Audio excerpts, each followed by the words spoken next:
Let's talk Jonathan Allen and Washington on today's video. Namely, is there going to be an extension? We have entered the part of the NFL calendar where extensions for younger players entering the last year of their deal typically start to get done. Now, Allen says he wants to be in Washington. He is now into the final year of his deal, and the alleged plan by both sides was to get a deal done before training camp. We'll say about a month away. It's a little bit longer, but we'll round there in the end. Here's what Allen had to say recently at OTA/minicamp. Quote, "I want to be here. This is my home. This is where I want to be. This is where my family is from. I went to high school in this area. I want to be here. I've always had the dream of only playing for one team my entire career, and I really want to do that."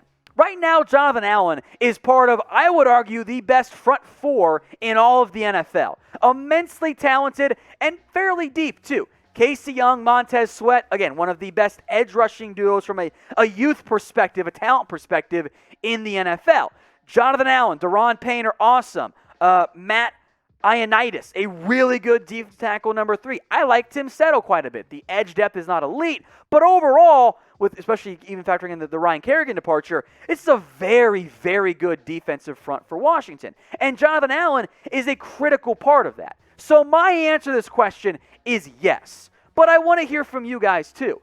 Do you want to re-sign Jonathan Allen? Get your votes in for me. Type in Y for yes, or you can type in N for no. Now, based only on last year's production, if you're box score scouting, you go, okay, why do I want Allen? 3 tackles for loss, 2 sacks. That's not good. The raw production, no. But take a look beyond just the tackle for loss and sack stats. For starters, the previous 2 years, Allen had 14 tackle for loss and 9 sacks in that time frame. That's a really good production level over the past few seasons. And though those have dipped, his pressure rates have not. Allen has been profoundly impactful in the game. It hasn't directly translated his passion, though, to sacks or tackles for loss. In fact, my expectation is that Allen's going to be kind of expensive. Now, I don't know if he'll be a top 5 highest paid defensive tackle in the NFL. That might be asking for a little bit too much. But Kenny Clark at $17.5 million, that's not that bad of a level of production.